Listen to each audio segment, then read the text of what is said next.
Krishna.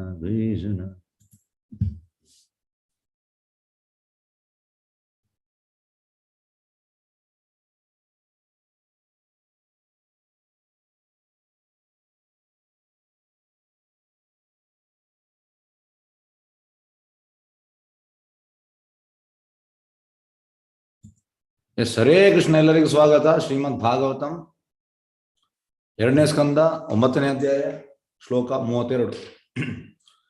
Javan ಅಹಂ ಯಥಾ ಭಾವ ಯತ್ ರೂಪ ಗುಣ ಕರ್ಮಕ ತಥಾ ಏವ ತತ್ವ ವಿಜ್ಞಾನಂ ಅಸ್ತು ತೇ ಮತ್ ಅನುಗ್ರಹಾತ್. ಅನುವಾದ: ನನ್ನ ಸಕಲಾಂಶವು ಅಂದರೆ ನನ್ನ ಸಾಕ್ಷಾತ್ ಶಾಶ್ವತ ರೂಪ, ದಿವ್ಯ ಅಸ್ತಿತ್ವ, ವರ್ಣ, ಗುಣಗಳು ಮತ್ತು ಕಾರ್ಯಗಳು ಇವೆಲ್ಲವೂ ನನ್ನ ನಿರ್ವಾಜ್ಯ ಅನುಗ್ರಹದಿಂದಾಗಿ ನಿನ್ನೊಳಗೆ ನಿಜ ಸಾಕ್ಷಾತ್ಕಾರ ಜಾಗೃತಗೊಳ್ಳಲಿ. ನಿರ್ವಾಜ್ಯ ಅನುಗ್ರಹ ಅಂದ್ರೆ ಕಾಸ್ಲೆಸ್ ಮರ್ಸಿ. ಈಗ ನಮ್ಗೆ ನಾವು ಈ ಕೃಷ್ಣ ಪ್ರಜ್ಞೆಯಲ್ಲಿ ಇದ್ದೇವೆ, ಭಕ್ತರಾಗ್ಲಿಲ್ಲ, ನಾವೀಗ ಮನುಷ್ಯರಾಗಿದ್ದೇವೆ. ಹಾಗಾಗಿ ನಾವೀಗ ಎಂಟ್ರಿ ಮಾಡಿದ್ದೇವೆ ಅಷ್ಟೇ, ಜಸ್ಟ್ ನಾವು ಎಂಟರ್ ಆದದಷ್ಟೇ. ಇನ್ನು ಕಲೀಲಿಕ್ಕೆ ತುಂಬ ಉಂಟು. ಹಾಗಾಗಿ ಇದು ಹೇಗೆ ನಮಗೆ ಸಿಕ್ತು? ಇದು ಪ್ರಭುಪಾದಿದು ನಿರ್ವಾಜ್ಯ ಅನುಗ್ರಹ, ಕಾಸ್ಲೆಸ್ ಮರ್ಸಿ ಆಫ್ ಗುರು. ಯದಿ ಪ್ರಭುಪಾದ ನ ಹೋಯ್ತೋ ಕಬೇಕಿ ಹೋಯ್ತು. ನಮ್ಮ ಗುರು ಮಹಾರಾಜ ಪದ್ಯ ಬರೆದಿದ್ದಾರೆ. ಯದಿ ಪ್ರಭುಪಾದ ನ ಹೋಯ್ತೋ ಕಬೇಕಿ ಹೋಯ್ತೋ ಜೀವನ ಭಾಯಿತ ಕೀಶೆ. ನಮ್ದು ಎಂತ ಅವಸ್ಥೆ ಇತ್ತು ನಮ್ದು ಒಂದು ವೇಳೆ ಪ್ರಭುಪಾದ ಇಲ್ಲದಿದ್ರೆ. ನಾವು ಇಂದ್ರಿಯ ಸುಖದಲ್ಲಿ ಮುಳುಗಿ ಹೋಗ್ತಿದ್ದೆವು. ಈ ರೀತಿ ಗುರು ಮಹಾರಾಜ್ ಹೇಳ್ತಾರೆ. ಪ್ರಭುಪಾದ ಕೃಪೆಯಿಂದ, ಅಂದ್ರೆ ನಿರ್ವಾಜ್ಯ ಕರುಣೆಯಿಂದ. ಇಲ್ಲಿ ಬ್ರಹ್ಮನಿಗೆ ಕೃಷ್ಣನ ನಿರ್ವಾಜ್ಯ ಅನುಗ್ರಹದಿಂದ ಸಿಕ್ತು. ಪ್ರಭುಪಾದ ಹೇಳ್ತಾರೆ, Krishna consciousness movement, this ISKCON movement, international society for Krishna consciousness, this movement is a mercy movement, ಕೃಪೆಯ ಮೂವ್ಮೆಂಟ್. ನಮ್ಮ ಸೋಕಾಲ್ಡ್ ಇದರಿಂದಲ್ಲ, ನಮ್ಮ ಸೋಕಾಲ್ಡ್ ಅಕಾಡೆಮಿಕ್ ಇಂದ, ನಮ್ಮ ನಾಲೆಜ್ ಇಂದ ಅಲ್ಲ.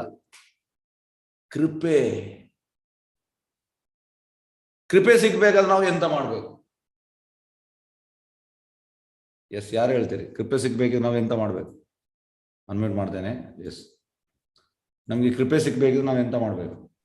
ಭಕ್ತಿ ಮಾಡಬೇಕು ಗುರುಜಿ. ಖಾಲಿ ಭಕ್ತಿ ಮಾಡಬೇಕು, ಜಪ ಮಾಡಬೇಕು, ಭಕ್ತಿ ಸೇವೆ ಮಾಡಬೇಕು, ಭಕ್ತಿ ಸೇವೆ. ಎಸ್, ಭಕ್ತಿ ಸೇವೆ ಮಾಡಿದ್ರೆ ಸೇವೆ, ಪ್ರಭುತ್ವ ಸೇವಾ ಸೇವಾ ಸೇವಾ ಸೇವಾ ಸೇವಾ. ಹಾಗಾಗಿ ಕೃಪೆ ಬೇಕು, ಕೃಪೆಯಿಂದ ಎಲ್ಲ ಆಗುವಂಥದ್ದು. ಪ್ರಭುತ್ವ you should beg for mercy. ಭಿಕ್ಷೆ ಬೇಡಿದಾಗ ಕೃಪೆಯನ್ನು ಬೇಡಬೇಕು ನಾವು. ಆಗ ಇಲ್ಲಿ ಹೇಳುವಂಥದ್ದು, ನನ್ನ ಸಕಲ ಅಂಶವು ಅಂದರೆ ನನ್ನ ಸಾಕ್ಷಾತ್ ಶಾಶ್ವತ ರೂಪ,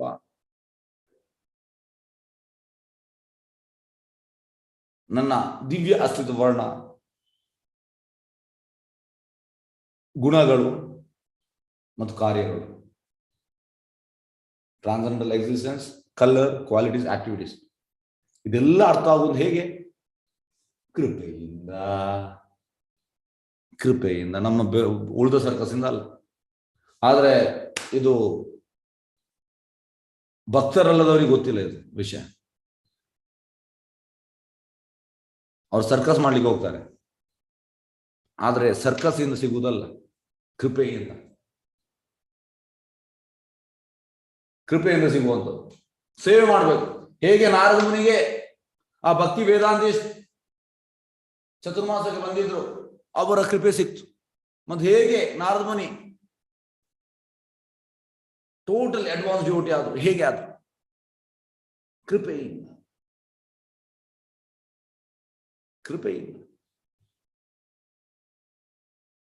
ಹಾಗಾಗಿ ನಾವು ಕೃಪೆಗೆ ಕಾಯ್ತಾ ಇರಬೇಕು. ಕೃಪೆಗೆ ನಾವು ಬೆಗ್ ಮಾಡಬೇಕು. ಕೃಪೆಯನ್ನು. ಎಸ್, ಭಾವಾರ್ಥ ಹೋಗುವ ಭಾವಾರ್ಥ ವೈಸ್ ಡಿವೈನ್ ಗ್ರೇಸ್ ಅಭಯ ಶರಣಾನಂದ ಭಕ್ತಿ ಸ್ವಾಮಿ ಶೀಲ ಗೋಪಾಲ್ ಶೀಲ ಪ್ರಭುಪಾದ ಕಿ ಜೈ. ಪರಮ ಸತ್ಯ ದೇವೋತ್ತಮ ಪುರುಷನ ಜ್ಞಾನದ ಗಹನತೆಗಳನ್ನು ಅರ್ಥ ಮಾಡಿಕೊಳ್ಳುವುದರ ಯಶಸ್ಸಿನ ರಹಸ್ಯವೆಂದರೆ ಭಗವಂತನ ನಿರ್ವಾಜ್ಯ ಅನುಗ್ರಹ ಲಭಿಸುವುದು.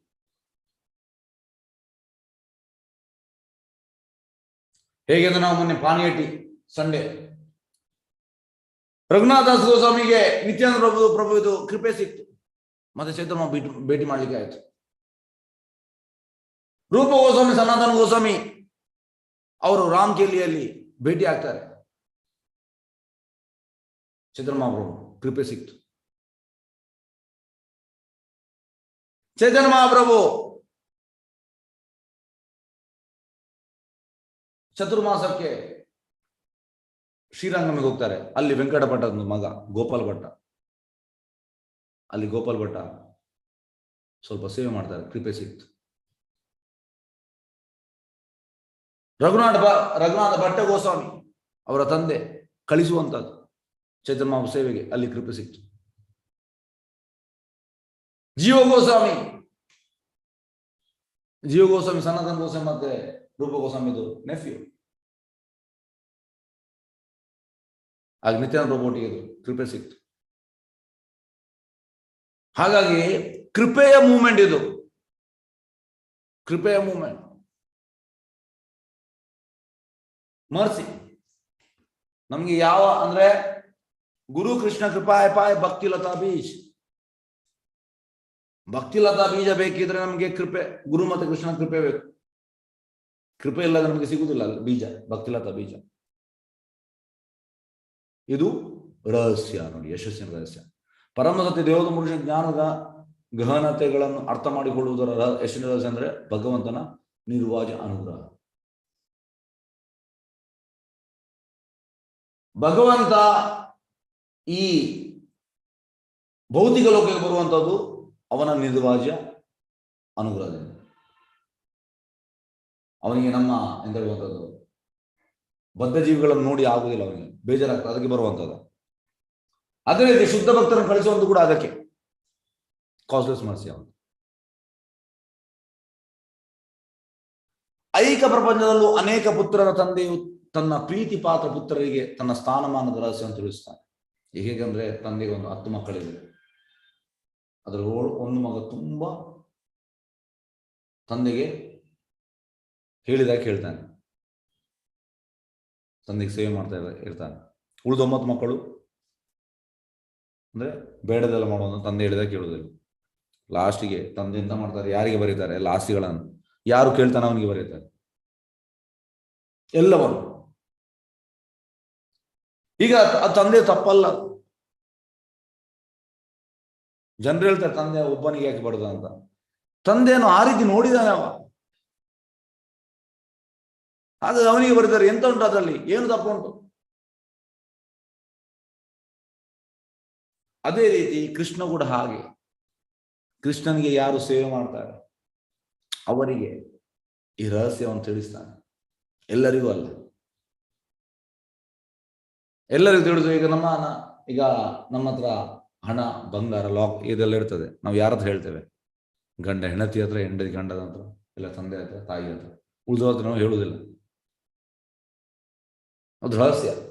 ಇಷ್ಟು ಅಕೌಂಟಲ್ಲಿ ಇಷ್ಟು ಉಂಟು, ಇಷ್ಟು ಉಂಟು, ಇಷ್ಟು ಉಂಟು ಅಂತ.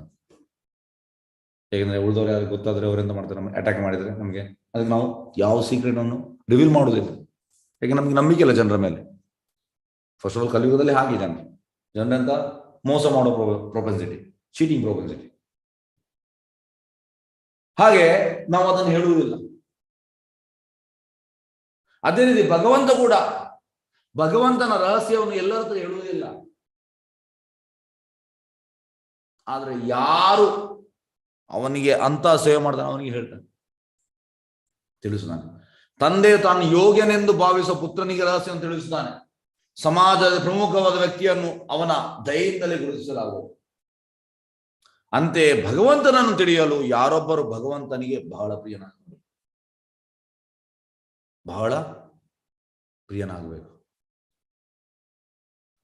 ಪ್ರಿಯ ಆದ್ರೆ ಭಗವಂತ ತಿಳಿಸ್ತಾನೆ. ಪ್ರಭು ಹೇಳುವಂಥದ್ದು, don't try to see Krishna. ಈಗ ನಮ್ಗೆಲ್ಲ ಭಗವಂತ ನೋಡ್ಲಿಕ್ಕೆ ಇಚ್ಛೆ, ಭಗವಂತ ನೋಡ್ಲಿಕ್ಕೆ ಇಚ್ಛೆ ನಮ್ಗೆ. ಆದ್ರೆ ಪ್ರಭುಪಾದ ಹೇಳುವಂಥದ್ದು don't try to see Krishna, do something so that Krishna sees you. ಭಕ್ತಿಯಲ್ಲಿ ನಾವು ಅಂತ ಸೇವೆ ಮಾಡ್ಬೇಕಂತೆ ಕೃಷ್ಣ ನಮ್ಮನ್ನು ನೋಡುವ ಹಾಗೆ. ಈಗೆಂತಂದ್ರೆ ನಮಗೆ ಸೇವೆ ಮಾಡ್ಲಿಕ್ಕೆ ಇಚ್ಛೆ ಇಲ್ಲ, ನಮಗೆ ಭಗವಂತ ನೋಡ್ಲಿಕ್ಕೆ ಇಲ್ಲ ಸರ್, ಆಗುವುದಿಲ್ಲ. ಭಗವಂತ ನಾವು ಸೇವೆ ಹೇಗೆ ತಂದೆಗೆ ಯಾವ ಮಗ ತುಂಬಾ ಸೇವೆ ಮಾಡ್ತಾನೆ ಅವನಿಗೆ ಎಲ್ಲವನ್ನು ಕೊಡ್ತಾನೆ, ಅದೇ ರೀತಿ ಕೃಷ್ಣ ಕೂಡ ಹಾಗೆ, ಕೃಷ್ಣ ಕೂಡ ಹಾಗೆ. ನಮಗೆ ಸೇವಾ ಭಾವ ಇರಬೇಕು, ಭಕ್ತಿ ಸೇವೆ, ಡಿವೋಷನಲ್ ಸರ್ವಿಸ್. ಯಾರು ಭಗವಂತ ಬಹಳ ಪ್ರಿಯನಾಗಿರಬೇಕು. ಭಗವಂತನು ಅಪರಿಮಿತ ನೋಡಿ, ಅನ್ಲಿಮಿಟೆಡ್. ಅವನನ್ನು ಯಾರು ಸಂಪೂರ್ಣವಾಗಿ ತಿಳಿಯಲಾರರು. ಕೃಷ್ಣನನ್ನು ತಿಳಿಯಲಿಕ್ಕೆ ಯಾರಿಗೂ ಆಗುವುದಿಲ್ಲ, ಅನ್ಲಿಮಿಟೆಡ್ ಕೃಷ್ಣ. ಆದರೆ ಭಗವಂತನ ದಿವ್ಯ ಪ್ರೇಮ ಸೇವೆಯಲ್ಲಿ ಸಾಧಿಸುವ ಪ್ರಗತಿಯಿಂದ ಅವನನ್ನು ಅರಿಯಲು ಯಾರೇ ಆಗಲಿ ಅರ್ಹರಾಗುವುದು ಸಾಧ್ಯ. ಆದರೆ ಆಗ್ತದೆ ಹೇಗೆ? ಭಕ್ತ್ಯಾಮಾಂ ಅಭಿಜಾನಾತಿ, ಆ ದಿವ್ಯ ಪ್ರೇಮೆಯಿಂದ ನಮಗೆ ಆಗ್ತದೆ, ಭಗವಂತ ಹೇಳಲಿಕ್ಕೆ ಆಗ್ತದೆ. ಭಗವಂತನು ಬ್ರಹ್ಮನಿಂದ ಸಂಪೂರ್ಣವಾಗಿ ಸಂತುಷ್ಟನಾಗಿರುವುದನ್ನು ನಾವು ಇಲ್ಲಿ ಕಾಣಬಹುದು. ಪ್ರಭುಪಾದ ನಮ್ಮ ಗೋಲ್ ಎಂತಂದ್ರೆ, ಗುರಿ ಅಂತಂದ್ರೆ ಕೃಷ್ಣನನ್ನು ಪ್ಲೀಸ್ ಮಾಡುವಂಥದ್ದು.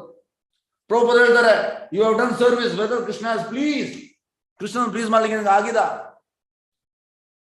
ಕೃಷ್ಣ ಪ್ಲೀಸ್ ಆಗಿದಾನ ನಿನ್ನ ಸೇವೆಯಿಂದ? ಕೃಷ್ಣ ಪ್ಲೀಸ್ ಆಗೋ ಮುಂಚೆ ಗುರು ಪ್ಲೀಸ್ ಆಗ್ಬೇಕು. ಪ್ರಭುಪಾದ ಪ್ಲೀಸ್ ಆದ್ರೆ ಆಟೋಮೆಟಿಕ್ ಕೃಷ್ಣ ಪ್ಲೀಸ್ ಆಗ್ತಾನೆ. ಅದು ಇಂಟರ್ಲಿಂಕ್. ಹಾಗಾಗಿ ಇಲ್ಲಿ ಭಗವಂತನು ಬ್ರಹ್ಮನಿಂದ ಸಂಪೂರ್ಣವಾಗಿ ಸಂತುಷ್ಟನಾಗಿರೋದು ನಾವು ಇಲ್ಲಿ ಕಾಣಬಹುದು ನೋಡಿ.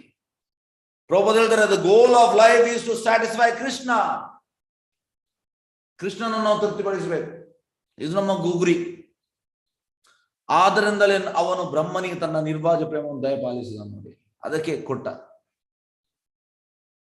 ಭಗವಂತ ಸ್ಯಾಟಿಸ್ಫೈ ಅಂದ್ರೆ ಭಗವಂತ ಸ್ಯಾಟಿಸ್ಫೈ ಆಗ್ಬೇಕು. ಸ್ಯಾಟಿಸ್ಫೈ ಆದ್ರೆ ಎಂತ ಬೇಕು ಗ್ರ್ಯಾಂಡ್ ಮಾಡ್ತಾನೆ ನಮಗೆ. ಆದ್ರೆ ಭಕ್ತನಿಗೆ ಯಾವುದು ಬೇಡ. ಭಕ್ತನಿಗೆ ಕಾನ್ಸ್ಟೆಂಟ್ ಆಗಿ ಕೃಷ್ಣನ ಸ್ಯಾಟಿಸ್ಫೈ ಮಾಡೋದು ಹೇಗೆ ಕೃಷ್ಣ ಸ್ಯಾಟಿಸ್ಫೈ ಆಗ್ತಾನೆ? ಎಸ್, ಪ್ರಭುಪಾದ ಹೇಗೆ ಅಂದ್ರೆ ತುಂಬಾ ಪ್ರಯತ್ನ ಪಟ್ರು ಭಾರತದಲ್ಲಿ. ಹೇಗೆ ಪ್ರಯತ್ನ ಮಾಡ್ರು.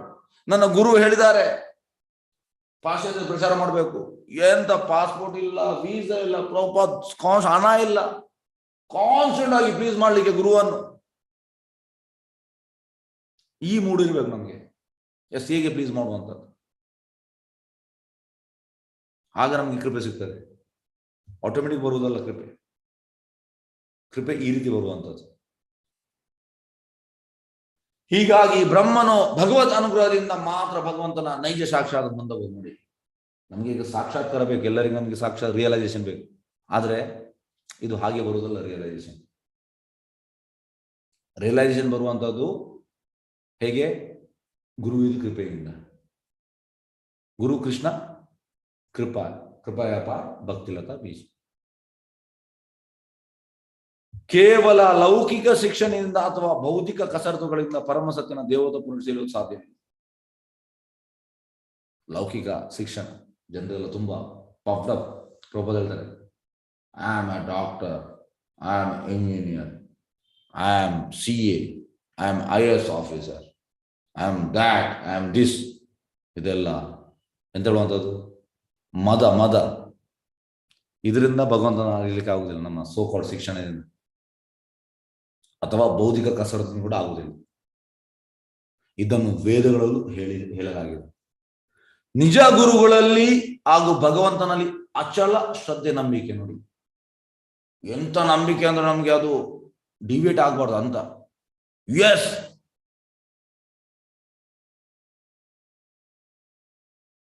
ಯಾರ ಮೇಲೆ? ನಿಜ ಗುರು, ಬೋಗಸ್ ಗುರು ಅಲ್ಲ, ನಿಜ ಗುರು. ನಮ್ಮ ಲೈಫಲ್ಲಿ ತುಂಬಾ ಗುರುಗಳು, ಸೋಕಾಲ್ಡ್ ಗುರುಗಳು ಬಂದಿದ್ದಾರೆ. ಆದ್ರೆ ಆ ಗುರುಗಳಲ್ಲ, ನಿಜ ಗುರು, ಬೋನೋಫೈಡ್ ಆಚಾರ್ಯ, ಸಂಪ್ರದಾಯದಿಂದ ಬಂದ ಆಚಾರ್ಯ, ನಿಜ ಗುರು. ನಿಜ ಗುರುಗಳಲ್ಲಿ ಹಾಗೂ ಭಗವಂತನಲ್ಲಿ ಅಚಲ ಶ್ರದ್ಧೆ ನೋಡಿ. ಶ್ರದ್ಧೆ ಅಂದ್ರೆ ಅಚಲ ಶ್ರದ್ಧೆ ಅಂತ ನಿಷ್ಠ. ಶ್ರದ್ಧಾ ಅಂದ್ರೆ ಇನಿಷಿಯಲ್ ಫೇತ್, ಕೋಮಲ ಶ್ರದ್ಧೆ. ಅಂದ್ರೆ ಅದು ಹೇಗಿರುತ್ತೆ ಅಂದ್ರೆ, ಕೋಮಲ ಶ್ರದ್ಧೆ ಅಂದ್ರೆ ಈಗ ಒಂದು ಸಣ್ಣ ಥ್ರೆಡ್ ಅಲ್ಲಿ ಎಂತ ಈ ಸರ್ಕಸ್ ಮಾಡುವ ಮಂಗ ಅದ್ರಲ್ಲಿ ನಡೀತಾನೆ, ಅದು ಎನಿ ಮೂಮೆಂಟ್ ಕಟ್ ಆಗ್ಬೋದು, ಈಗಿರ್ತದೆ. ನಮ್ದು ಶ್ರದ್ಧೆ ಕೂಡ ಹಾಗೆ. ಆಕ್ಚುಲಿ ನಾವು ಮಂಗನವರು, ಎನಿ ಮೂಮೆಂಟ್ ನಮ್ದು ಆ ಶ್ರದ್ಧೆ ಕಟ್ ಆಗ್ಬೋದು. ಆದ್ರೆ ಆ ಶ್ರದ್ಧೆ ಅಲ್ಲ ಅಂತ. ಶ್ರದ್ಧಾ ಸಾಧು ಸಂಘ ಭಜನ ಕ್ರಿಯೆ ಅಂದ್ರೆ ಇನಿಷಿಯೇಷನ್ ಶ್ರದ್ಧಾ ಸಾಧು ಸಂಘ ಭಜನ ಕ್ರಿಯೆ ಅನರ್ಥ ನಿವೃತ್ತಿ, ಒಳಗಿರುವ ಎಲ್ಲ ಹೋಗ್ತದೆ. ಮತ್ತೆ ನಿಷ್ಠ ಅಂದ್ರೆ ಫೋಮ್ ಫೈತ್, ಅಚಲ ಶ್ರದ್ಧೆ, firm faith. Yes, Prabhupad bona fide ಆಚಾರ್ಯ ಅವರು ನಮಗೆ ದಾರಿ ತೋರಿಸಿದ್ದಾರೆ. ಅಷ್ಟು ನಮಗೆ ಸ್ಟ್ರಾಂಗ್ ಆದ ನಂಬಿಕೆ ಬೇಕು. ಅಂತ ನಂಬಿಕೆ ಇಲ್ಲದೆ ನಮಗೆ ಈಗ ನಮ್ಮ ಮೈಂಡಲ್ಲಿ ಬೇರೆ ಬೇರೆ ಬರ್ತದೆ. ಕ್ಲಾಸ್ ಕೇಳುವಾಗ ಪ್ರಭುಪಾದ ಆಗ್ಬೋದು, ಮತ್ತೆ ನಮಗೆ ಬೇರೆ ಲೋಕದಲ್ಲಿ ಇರ್ತೇವೆ. Yes, Prabhupada is the real saviour, is a real saviour ಅಂತ ನಂಬಿಕೆ ನಮಗೆ ಬರಬೇಕು. ಅಚಲ ಶ್ರದ್ಧಾ ನಂಬಿಕೆಗಳನ್ನು ಹೊಂದಿದರೆ ಮಾತ್ರ ಪರಮ ಸತ್ಯವನ್ನು ತಿಳಿಯಬಹುದು. ಅಂತ ಶ್ರದ್ಧಾ ನಂಬಿಕೆ ಉಳ್ಳವನು ಲೌಕಿಕ ಅರ್ಥದಲ್ಲಿ ಅನಕ್ಷರಸ್ಥನಾದರೂ ಭಗವತ್ ಅನುಗ್ರಹದಿಂದ ತಾನಾಗಿ ಭಗವಂತನು ಅರಿತುಕೊಳ್ಳುತ್ತಾನೆ. ಅನಕ್ಷರಸ್ಥ ಅಂದ್ರೆ ಅನ್ಎಜುಕೇಟೆಡ್. ಭಗವದ್ಗೀತೆಯಲ್ಲಿ ಎಂತ ಹೇಳುವಂತ ಭಗವಂತ ಹೇಳ್ತಾನೆ, 10ನೇ ಅಧ್ಯಾಯದು 11ನೇ ಶ್ಲೋಕದಲ್ಲಿ ಹೇಳ್ತಾನೆ. 11ನೇ ಶ್ಲೋಕದಲ್ಲಿ ಹೇಳುವಂತದ್ದು ತೇಷಾಂ ಏವಾನುಕಂಪಾರ್ಥಂ. ಭಗವಂತ ಹೇಳ್ತಾನೆ, ತೇಷಾಂ ಏವಾ ಅನುಕಂಪಾರ್ಥಂ ಅಹಂ ಅಜ್ಞಾನಜಂ ತಮಃ ನಾಶಾಮಿ ಆತ್ಮಭಾವಸ್ತು ಜ್ಞಾನದೀಪೇನ ಭಾಷದ. ಅಂದ್ರೆ ಈ ಜ್ಞಾನದ ದೀಪದ ಬೆಳಕಿನಿಂದ ಅಜ್ಞಾನದ ಕಲ್ಲನ್ನು ನಾಶ ಮಾಡ್ತೇನೆ. ಅವರಿಗೆ ವಿಶೇಷ ಅನುಕಂಪ ತೋರಲು ನಾನು ಅವರ ಹೃದಯಗಳಿದ್ದು ಜ್ಞಾನದ ದೀಪದ ಬೆಳಕಿನ ಅಜ್ಞಾನ ಕತ್ತಲನ್ನು ನಾಶ ಮಾಡ್ತಾನೆ. ಇದು ಯಾರಿಗೆ ಎಜುಕೇಶನ್ ಇಲ್ಲ, ಅವರಿಗೆ ಅನಕ್ಷರಸ್ಥರಿಗೆ ಭಗವಂತ ಹೇಳಿದ್ದಾನೆ, ಭಗವಂತ ಮಾಡ್ತಾನೆ. ಹಾಗೆ ನಮ್ಮ ಈ ಸೋಕಾಲ್ಡ್ ಎಜುಕೇಶನ್ಗೆ ವ್ಯಾಲ್ಯೂ ಇಲ್ಲ. ನಾವು ಕೊಡ್ಬೋದು, ಪ್ರಭುತ್ವ ಇದೊಂದು ಜಸ್ಟ್ ಆರ್ಟ್, ಕಲೆ, ನಮಗೆ ಕೆಲಸ ಮಾಡ್ಲಿಕ್ಕೆ ಒಂದು ಕಲೆ. ಆದ್ರೆ ನಿಜವಾದ ಎಜುಕೇಶನ್ ಅಂತ ಸ್ಪಿರಿಚುವಲ್ ಎಜುಕೇಶನ್, ಅದು ಭಗವಂತ ಒಳಗಿಂದ ವಿದಿನ್ ಕೊಡ್ತಾನೆ. ಯಾರಿಗೆ ಅಷ್ಟು ಶ್ರದ್ಧೆ ಉಂಟು ಅವರಿಗೆ. ಹಾಗಾಗಿ ಈ ಸ್ಪಿರಿಚುವಲ್ ಎಜುಕೇಶನ್ ತಗೊಳ್ಳಿಕ್ಕೆ ಕ್ವಾಲಿಫಿಕೇಶನ್ ಅಂದ್ರೆ ಶ್ರದ್ಧಾ ನಂಬಿಕೆ, ಅಚಲ ಶ್ರದ್ಧಾ ನಂಬಿಕೆ ಇದ್ರೆ ಇವೊಂದು ಈಸ್ ಇಲಿಟ್ರೇಟ್, ಅವನಿಗೆ ಭಗವಂತ ಕೊಡ್ತಾನೆ, ಎಲ್ಲ ತಿಳಿಸ್ತಾನೆ. ಈಗ ನಮ್ಮ ಸಂಪ್ರದಾಯದಲ್ಲಿ ಇಬ್ಬರು ಆಚಾರ್ಯರು, ಗೌರಕೇಶ್ವರ ದಾಸ್ ಬಾಬಾಜಿ ಮಹಾರಾಜ್ ಮತ್ತು ಜಗನ್ನಾಥ ಬಾಬಾಜಿ, ಅವರಿಗೆ ಎಜುಕೇಶನ್ ಅಂತ ಇರಲಿಲ್ಲ, ಆದ್ರೆ ಅವರು ಆಚಾರ್ಯರು. ಹೇಗೆ ಅಂದ್ರೆ ಭಗವಂತ ತಿಳಿಸ್ತಾನೆ, ಎಲ್ಲ ಅವ್ರಿಗೆ ಗೊತ್ತುಂಟು. ಎಲ್ಲ ನಾವು ಎಂತ ಎಜುಕೇಶನ್ ಕಲ್ತಿದ್ದೇವೆ, ನಾವು ಏನೂ ಅಲ್ಲ ಅವರ ಹೆಸರು. ಅದೇಗೆ ಭಗವದ್ ಅನುಗ್ರಹದಿಂದ ತಾನಾಗಿ ಭಗವಂತ ಅರಿತುಕೊಳ್ಳುತ್ತಾನೆ. ಭಗವಂತನು ಸಕಲರಿಗೂ ದರ್ಶನ ನೀಡದಿರುವ ತನ್ನ ಹಕ್ಕನ್ನು ಕಾಯ್ದಿರಿಸಿಕೊಂಡಿರುತ್ತಾನೆ. ಹಾಗೂ ತನ್ನಲ್ಲಿ ಶ್ರದ್ಧೆ ನಂಬಿಕೆ ಇಲ್ಲದವರಿಗೆ ತನ್ನ ಯೋಗ ಮಾಯ, ಶ್ರದ್ಧೆ ನಂಬಿಕೆ ಇಲ್ಲದವರಿಗೆ ಯಾವುದು? ತನ್ನ ಯೋಗ ಮಾಯ. ಓಕೆ, ಎಲ್ಲಿ ಉಂಟಪ್ಪ? ಸಕಲರಿಗೂ ದರ್ಶನ ನೀಡುವ ತನ್ನ ಹಕ್ಕನ್ನು ಕಾಯ್ದುಕೊಂಡಿರುತ್ತಾನೆ ಹಾಗೂ ತನ್ನಲ್ಲಿ ಶ್ರದ್ಧೆ ನಂಬಿಕೆ ಇಲ್ಲದ ತನ್ನ ಯೋಗಮಯ ಶಕ್ತಿಯಿಂದ ಅಗೋಚರನಾಗಿರುತ್ತಾನೆ ಎಂದು ಭಗವದ್ಗೀತೆ ಹೇಳುತ್ತದೆ. ಭಗವದ್ಗೀತೆ 7th chapter 25th ಶ್ಲೋಕ. ನಾಹಂ ಪ್ರಕಾಶ ಸರ್ವಸ್ಯ ಯೋಗ ಮಾಯಾ ಸಮಾನ್ಗತ ಮೂಢೋ ಅಯಂ ನ ಅಭಿಜಾನಾತಿ ಲೋಕೋ ಮಾಂ ಅಜಂ ಅವ್ಯಯಂ. ಅಂದ್ರೆ ಮೂಢರಿಗೆ ಬುದ್ಧಿಯನ್ನು ನಾನು ಎಂದಿಗೂ ಕಾಣಿಸಿಕೊಳ್ಳುವುದಿಲ್ಲ, ಅವರ ಮಟ್ಟಿಗೆ ನಾನು ಅಂತರಂಗ ಶಕ್ತಿಯಿಂದ ಆವೃತನಾಗಿರುತ್ತೇನೆ. ಅದು ಯೋಗಮಾಯ. ನೋಡಿ, ಯೋಗಮಾಯ ಅಂತರಂಗ ಶಕ್ತಿ, ಯೋಗಮಾಯ ಅಂದ್ರೆ ರಾಧಾರಾಣಿ. ಆದ್ರಿಂದ ನನಗೆ ಹುಟ್ಟು ಇಲ್ಲ, ನಾನು ಅವ್ಯಯನೆಂದವರು ತಿಳಿಯರು. ಎಲ್ಲ ಯಾರೆಲ್ಲ ಕೃಷ್ಣನ ಭಕ್ತಿಯಲ್ಲೆಲ್ಲ ಅವರೆಲ್ಲ ಇದೆ ಮೂಢರು. ಕೃಷ್ಣ ಕಾಣುವುದಿಲ್ಲ ಅವರು, ಅಗೋಚರ. ಶ್ರದ್ಧೆ ನಂಬಿಕೆ ಇರುವವರಿಗೆ ಭಗವಂತನು ತನ್ನ ರೂಪ, ಗುಣ ಮತ್ತು ಲೀಲೆಗಳಲ್ಲಿ ಪ್ರಕಟಗೊಳ್ಳುತ್ತಾನೆ. ನೋಡಿ,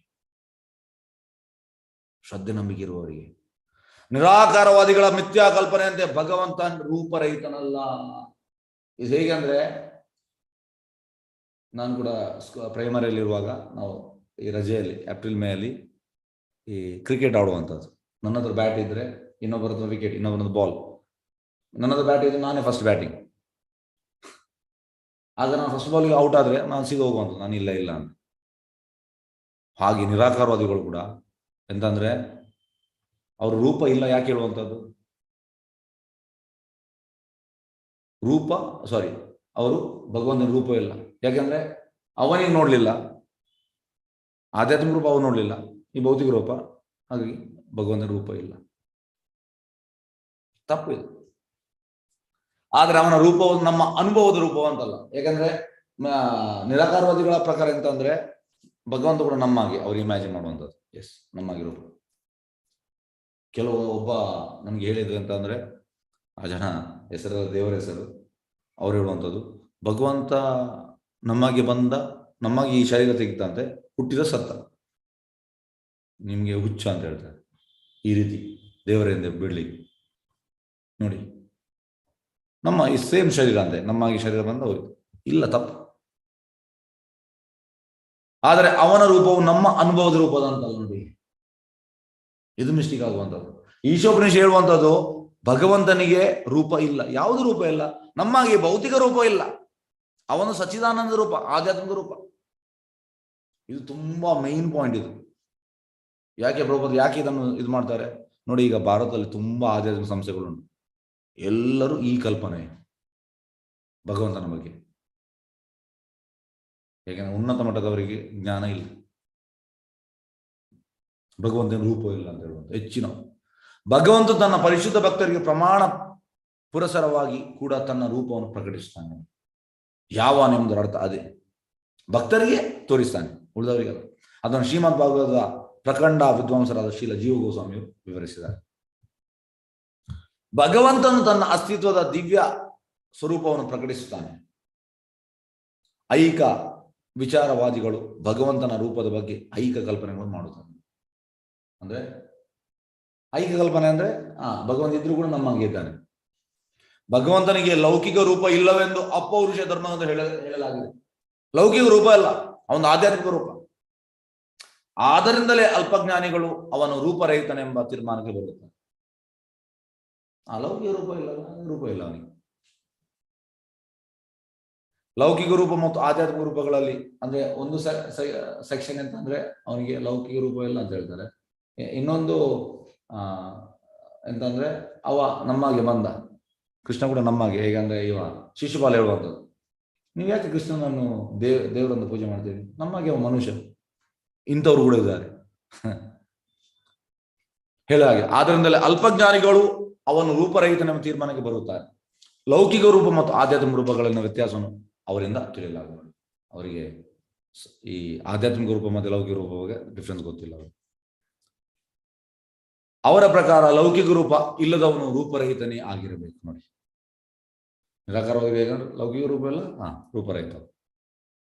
ಈ ತೀರ್ಮಾನವು ಲೌಕಿಕವಾದ. ಇದು ಕೂಡ ತೀರ್ಮಾನ ಕೂಡ ಲೌಕಿಕ ನೋಡಿ. ಏಕೆಂದ್ರೆ ರೂಪ ರಾಹಿತ್ಯವು ರೂಪ ಪ್ರತಿಕಲ್ಪನೆ. ಲೌಕಿಕ ಕಲ್ಪನೆಯ ನಿರಾಕರಣದಿಂದ ದಿವ್ಯ ಸತ್ಯವನ್ನು ಸ್ಥಾಪಿಸಲಾಗುತ್ತದೆ. ಕಲ್ಪನೆ ಕೂಡ ಲೌಕಿಕ. ಭಗವಂತನಿಗೆ ದಿವ್ಯ ರೂಪವಿದೆ ಮತ್ತು ಅವನು ಯಾವುದೇ ಉದ್ದೇಶಕ್ಕಾಗಿ ತನ್ನ ಯಾವುದೇ ಒಂದು ಇಂದ್ರಿಯವನ್ನು ಬಳಸಬಹುದು ಎಂದು ಬ್ರಹ್ಮ ಸಂಹಿತೆ ಹೇಳಿದೆ. ಉದಾಹರಣೆಗೆ ಅವನು ತನ್ನ ನೇತ್ರಗಳಿಂದ ಭೋಜನ ಮಾಡಬಲ್ಲನು, ಕಾಲುಗಳನ್ನು ನೋಡಬಲ್ಲನು. ಅಂಗಾನಿಯಸ್ಯ ಸಕಲೇಂದ್ರ ವೃತ್ತಿಮಂತಿ ಪಶ್ಯಂತಿ ಪಾಂತಿ ಕಲಯಂತಿ ಶಿರಂ ಜಗಂತಿ ಆನಂದ ಚಿನ್ಮಯ ಸದುಜ್ವಲ ವಿಗ್ರಹಸ್ಯ ಗೋವಿಂದಮಾದಿ ಪುರುಷಂ ತಮಹಂ ಭಜಾಮಿ. ನಮ್ಗೆ ಅಂತ ಅಂದ್ರೆ ನೋಡ್ಲಿಕ್ಕೆ ಆಗುವಂಥದ್ದು ಕಣ್ಣಿನಿಂದ ಮಾತ್ರ. ಈ ಕಣ್ಣು ಹೋದ್ರೆ ಮತ್ತೆ ನಾವು ಹೀಗೆ ಹೋಗ್ಬೇಕು. ಕೃಷ್ಣನಿಗೆ ಹಾಗೆಲ್ಲ. ಕೃಷ್ಣನಿಗೆ ಖಾಲಿ ಕಣ್ಣಿನಿಂದ ಮಾತ್ರ ಅಲ್ಲ, ಈ ರೋಮದೇವ ನೋಡ್ಬೋದು, ಕಾಲಿನಿಂದ ನೋಡ್ಬೋದು, ಯಾವ ಅಂಗದಿಂದ ನೋಡ್ಬೋದು ಅವನಿಗೆ. ಅದಕ್ಕೆ ನೋಡಿ, ಈಗ ನಾವು ಹೇಗಂದ್ರೆ ನಾವು ತಿನ್ನುವುದಂದ್ರೆ ನಾವೀಗ ಬಾಯಿಗೆ ಹಾಕ್ಬೇಕು ತಿನ್ನೋದು. ಭಗವಂತ ಆಗಿಲ್ಲ, ಈಗ ನೋಡಿದ್ದು ತಿಂದಾಗೆ. ಅದಕ್ಕೆ ನಾವು ದೇವಸ್ಥಾನದಲ್ಲಿ ಭಗವಂತನಿಗೆ ನೈವೇದ್ಯ ಇಡ್ತೇವೆ, ಕಾಲು ಗಂಟೆಯಲ್ಲಿ ಇಡ್ತೇವೆ. ಭಗವಂತ ಈಗ ನೋಡ್ತಾ ಇರ್ತಾನೆ ತಿಂದಾಗಿ. ಇದರ ಅರ್ಥ ಎಂತ? ಭಗವಂತ ತಿನ್ನುವುದಿಲ್ಲ ಅಂತ, ತಿಂತಾನೆ.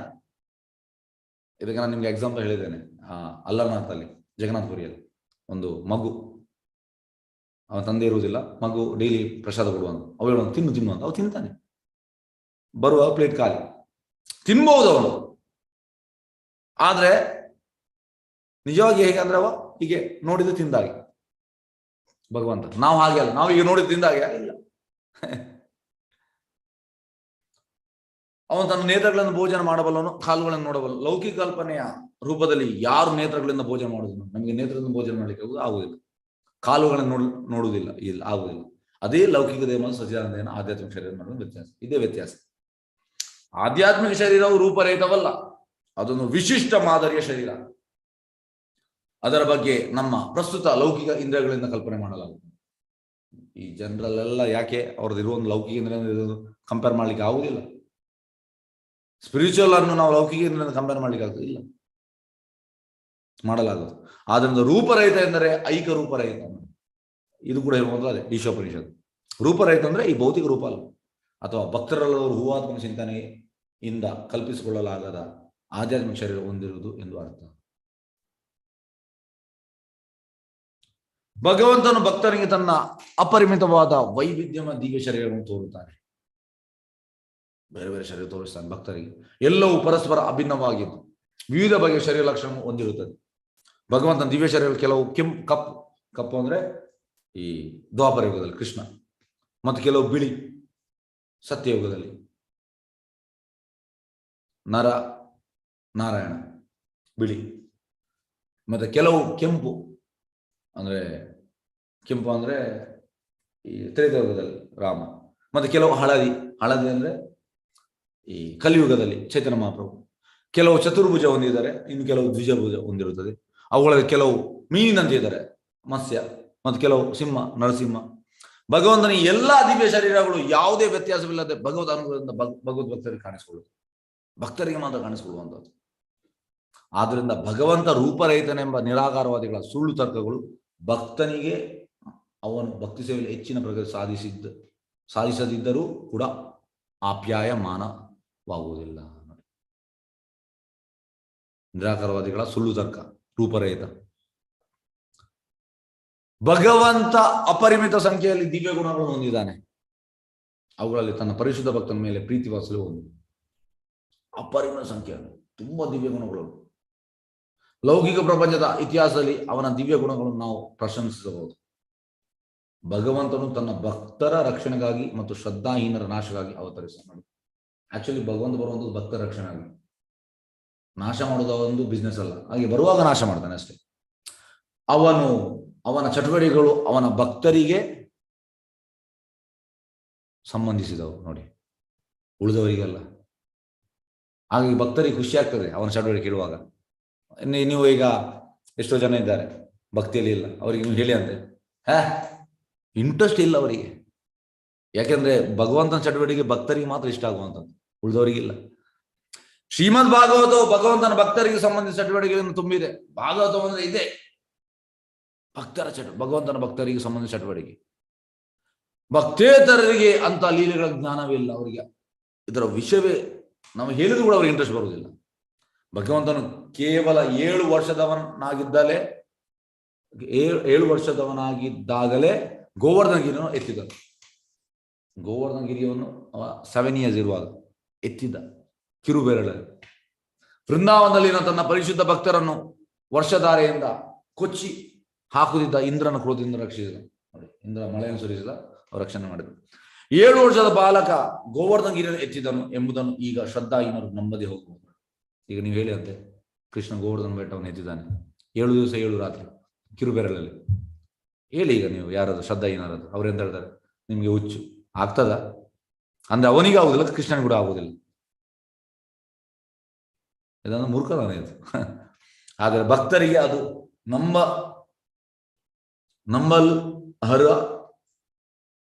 ನಂಬಲರ್ಹವಾದದ್ದು. ನಂಬ್ತಾರೆ ಭಕ್ತರು, ನಂಬ್ತಾರೆ ಅದು. ಭಕ್ತನು ಭಗವಂತನ ಸರ್ವಶಕ್ತಿಯಲ್ಲಿ ನಂಬಿಕೆ ಉಳ್ಳವನು. ಭಕ್ತನಿಗೆ ಪೂರ್ತಿ ನಂಬಿಕೆ ಉಂಟು ಭಗವಂತನ ಶಕ್ತಿಯಲ್ಲಿ.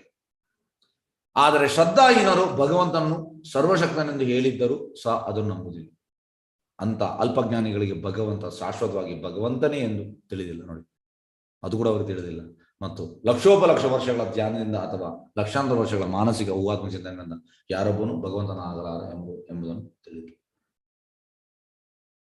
ಮೆಂಟಲ್ ಸ್ಪೆಕ್ಯುಲೇಷನ್ ಭಗವಂತ ಆಗುವುದಿಲ್ಲ. ಈ ಲಕ್ಷೋಪಲ ಧ್ಯಾನದಿಂದ ಆಗುವುದಿಲ್ಲ. ಇದು ಮೂರ್ಖತನ. ಲೌಕಿಕ ವಿಚಾರವಾದಿಗಳ ನಿರಾಕಾರ ವ್ಯಾಖ್ಯಾನವನ್ನು ಈ ಶ್ಲೋಕದಲ್ಲಿ ಸಂಪೂರ್ಣವಾಗಿ ಖಂಡಿಸಲಾಗಿದೆ. ನೋಡಿ, ಟೋಟಲ್ ನಿರಾಕಾರ ವ್ಯಾಖ್ಯಾನ ಖಂಡಿಸಲಾಗಿದೆ. ಈ ಎಂತ ಪರ್ಪಟನ್ನು ನಿರಾಕಾರವಾಗಿ ಓದಿದ್ರೆ ಒಂದು ಸೆಂಟೆನ್ಸ್ ಓದ್ತಾನೆ, ಬುಕ್ ಅನ್ನು ಬಿಸಾಡ್ತಾನೆ, ಇದು ರಾಂಗ್ ಅಂತ ಹೇಳ್ತಾನೆ. ಗ್ಯಾರಂಟಿ. ಈ ನಿರಾಕಾರವಾಗಿ ಯಾವ್ದು ಪರ್ಪಟನ್ನು ಕೊಡಿ, ಒಂದು ಸೆಂಟೆನ್ಸ್ ಓದಿಯವ ಇದು ನಿಮ್ ತಪ್ಪು ಅಂತ ಹೇಳ್ತಾನೆ, ಓದುದಿಲ್ಲ ಫುಲ್. ಹಾಗೆ ಶ್ಲೋಕ ಸಂಪೂರ್ಣ ಅದಕ್ಕೆ ಅವರಿಗೆ ಖಂಡನೆ ಮಾಡ್ಲಿಕ್ಕೆ ಅಂತ ಇರುವಂಥದ್ದು. ಅದಕ್ಕೆ ನಾನು ಗೀತಾ ಮೋಹನ್ ಹೇಳಿದ್ರು ಎಂತ ಪಾಯಿಂಟ್, ಪ್ರಭುಪಾದ್ ಮೇನ್ಲಿ ಇದೇ ಪಾಯಿಂಟ್. ಲೌಕಿಕ ವಿಚಾರವಾದಿಗಳ ನಿರಾಕಾರ ವ್ಯಾಖ್ಯಾನವನ್ನು ಶ್ಲೋಕದಲ್ಲಿ ಸಂಪೂರ್ಣವಾಗಿ ಖಂಡಿಸಲಾಗಿದೆ. ಪರಮ ಪ್ರಭು ಭಗವಂತನು ಗುಣಗಳುಳ್ಳವನು, ರೂಪವುಳ್ಳವನು, ಲೀಲೆಗಳುಳ್ಳವನು ಮತ್ತು ಒಬ್ಬ ವ್ಯಕ್ತಿ ಹೊಂದಿರುವಂತಹ ಸಕಲವನ್ನು ಹೊಂದಿರುವನೆಂದು ಇಲ್ಲಿ ಸ್ಪಷ್ಟವಾಗಿ ಸುಸ್ಪಷ್ಟವಾಗಿ ಹೇಳಲಾಗಿದೆ. ಭಗವಂತ ಪುರುಷ ವ್ಯಕ್ತಿ ನಮ್ಮಾಗೆ. ಅವನಿಗೆ ರೂಪ ಉಂಟು, ಅವನಿಗೆ ಗುಣ ಉಂಟು, ಅವನ ಲೀಲೆ ಉಂಟು. ಯಾಕೆ ಇವರು ಹೇಳ್ತಾರೆ ಇಲ್ಲ ಅಂತ? ದೇವೋತ್ತ ಪುರುಷನ ದಿವ್ಯ ಸ್ವರೂಪದ ಎಲ್ಲ ವರ್ಣನೆಗಳು ಭಗವತ್ ಭಕ್ತನ ನೈಜ ಸಾಕ್ಷಾತ್ಕಾರ ನೋಡಿ. ಅವನಿಗೆ ಇದು ರಿಯಲೈಸ್ ಆಗ್ತದೆ. ಭಗವದ್ ಭಕ್ತನ ಭಗವಂತನ ನಿರ್ವಾಜ ಅನುಗ್ರಹದಿಂದ ಅವನ ಶುದ್ಧ ಭಕ್ತರಿಗೆ ಗೋಚರ ಒಂದು ನೋಡಿ. ಇದೇಗೆ ಕೃಷ್ಣನ ಕೃಪೆಯಿಂದ ಶುದ್ಧ ಭಕ್ತರಿಗೆ ಇದು ಗೋಚರವಾಗುವವೇ ಹೊರತು ಬೇರೆ ಯಾರಿಗೂ ಅಲ್ಲ. ಎಸ್ ಕೃಷ್ಣ ಚೈತನ್ಯ.